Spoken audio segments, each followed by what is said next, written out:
Good morning and welcome to Maryland Today. My name is Jeff St. Pierre, and I've got a very special guest joining us today with a very important message for anybody who may be struggling with debt. Her name is Martha Souder. Martha, thank you so much for being here today. Thank you, Jeff. I'm really happy to be here. Well, I'm excited about this because normally when we have somebody here from Guidewell Financial Solutions, we're talking about all sorts of, all the ins and outs of the financial laws and different things that are going on. But you have a really cool story, and I'm interested to learn more about this. Just 4 years ago, for everybody else listening right now, Martha was about $50,000 in debt. This fall, she received the Brighter Financial Future Award. This National Foundation for Credit Counseling honor is given to a client at a member agency who's overcome serious financial challenges while providing hope and inspiration for all of us. So, Martha, thank you for being here to share your story. Let's talk a little bit about it. Give us a little background on how you initially came to Guidewell Financial Solutions. Okay, sure. And I'm really thrilled to be here to share my story. When I was 19, I got my first credit card, and I went crazy spending and racked up my charges really quick. And then shortly thereafter, a couple years later, I got married, and my husband loved to shop as well. So we just did endless shopping and didn't think about the consequences. When the marriage ended in 2002, I was left with $60,000 in debt, and I knew that I had to take care of it. So I diligently paid off $10,000, but it took me 10 years. Yeah. And I realized at that rate, it would be decades before I was completely debt-free, which was really just an enormous burden. So I knew I needed to get help. Before I transition to our next question, I just want to say one of the reasons I'm excited about this is I've battled my own financial demons in the past as well. And I think a lot of people have, especially like you said, you got your first credit card at 19. We've all been there. You know, you're on a college campus, you fill out the application for the free t-shirt, and there you go. You've got a credit card. So I really appreciate you being here because this story is going to impact a lot of people who may be dealing with this situation or maybe have dealt with it. But why did you decide to take that step to go to Guidewell Financial? Before seeking help, I did a lot of research on the internet. I wanted to find the right product to use to help me get out of debt. And I was really afraid of predatory companies. So it was really important to me when I was doing my research. I found Guidewell Financial Solutions, also known as CCCS of Maryland and Delaware at that time, that they had a .org after their website. Yes. Because to me, that meant they were a nonprofit, and I felt safer doing that. So the .org versus a .com was real important to me. With that said, going into my financial counseling appointment, I was still a little worried because I didn't know what to expect, and I was actually scared. Sure. I'm assuming that's very nerve-wracking. So what happened in that first credit counseling session? So I remember that day so clearly walking in. It was October 2012, and I walked into Guidewell Financial Solutions, and I had brought every single credit card statement that I had, and it was quite a stack. And I met with my counselor, Debbie, and I was terrified that Guidewell was not going to be able to help me. I figured I'm headed for bankruptcy. There's nothing that can be done. Debbie worked on my numbers, did her thing, crunched the numbers, and all of a sudden I heard a printing going on, and it was my plan. And I realized, oh my gosh, we're going to be able to do this together. So I had walked in with such despair, but I was walking out with enormous hope. That's great.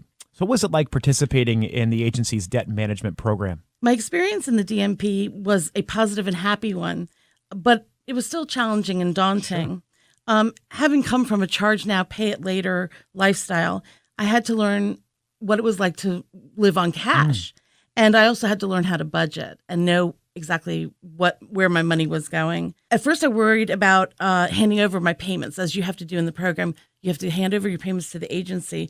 But I also knew that each time I was getting closer and closer to my goal. I also remember that they provide constant support. Just 6 months out, I received in my email a congratulatory letter saying, you've been on the program for 6 months. Yeah. And that's really important because every month was so hard to do that. And I just wanted to be able to continue. So getting that extra support was really important. It's nice to have an advocate that you know is in your corner, that's fighting for you at the same time that you're going through this process and you're struggling to make sure that you're doing the right thing. Absolutely. So it sounds like paying off what you owe did take a lot of discipline and it was a lot of hard work. What did you learn while you were in the program? Well, I learned that I had to live within my means and I had to learn how to budget.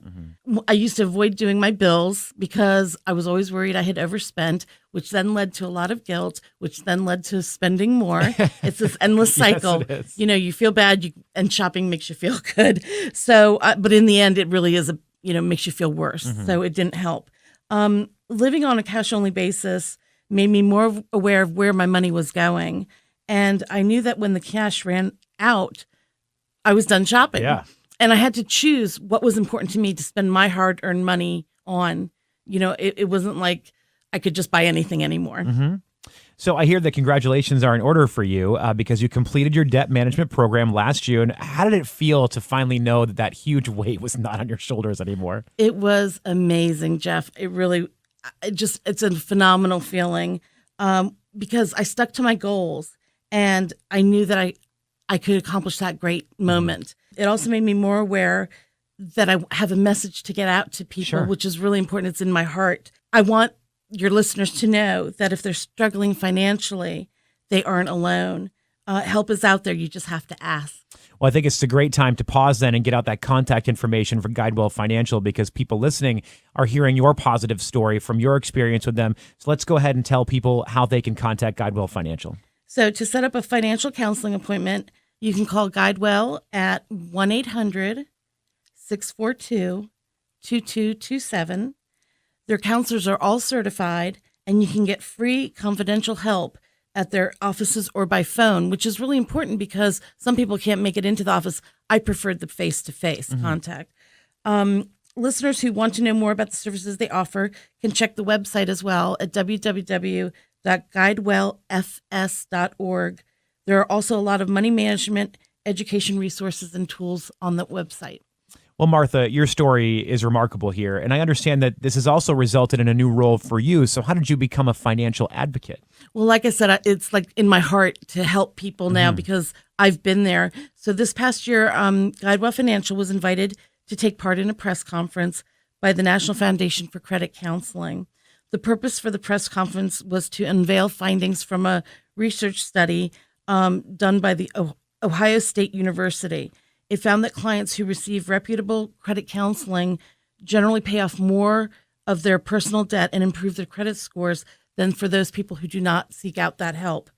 Guidewell Financial and the NFCC asked me to share my story so that people at the press conference could see firsthand how these changes impacted someone's life. And how closely does your experience mirror the findings from the study?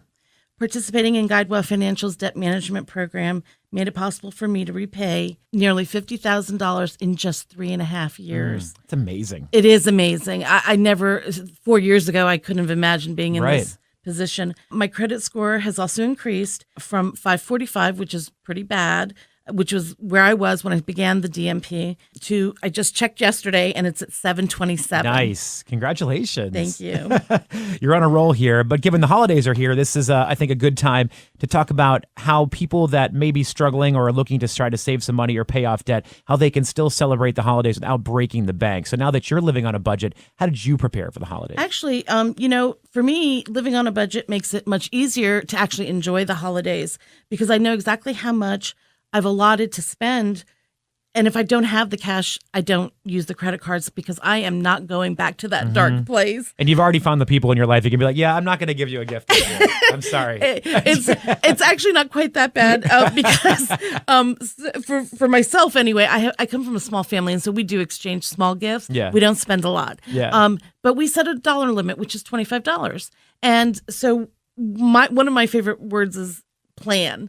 I plan earlier in the year. I start saving that money as early as August, maybe July, and I put it in my savings account. So when the holidays are rolling around, it's usually a gift card or some such thing. Sure. But then I have the money ready to go to spend on my family. I know that sometimes I'm tempted to overindulge, but I go back to thinking about the true meaning of the season, and it's family, friends, and giving to people in need. And that's my way of celebrating. That is a much more lasting gift to myself than giving out meaningless gifts sometimes. So, you just want to keep that in perspective. Well, Martha, it seems like you've got a really good grasp on handling the holidays for close family and maybe close friends here. But what happens maybe in the workplace? You got a coworker that gives you a gift. I mean, people feel that guilt. They want to reciprocate, but it's not really something you were planning on. Exactly. And I have a lot of people that potentially could give me gifts. So I do like to reciprocate in some manner. And the way I deal with that is generally I might, instead of buying something, I'll make something,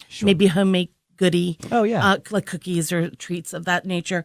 And sometimes just writing a really nice note is showing your thoughtfulness and appreciation and gratitude for the receiving that gift. And sometimes that's just what people are looking for.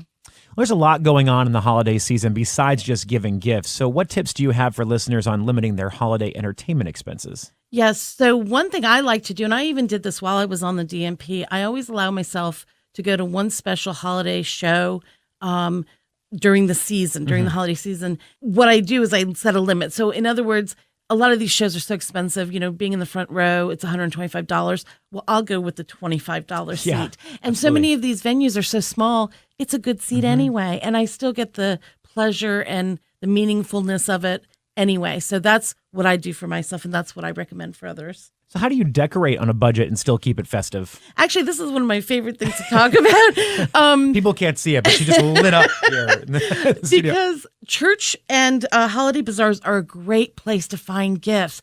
It might sound kind of hokey, but it's really true.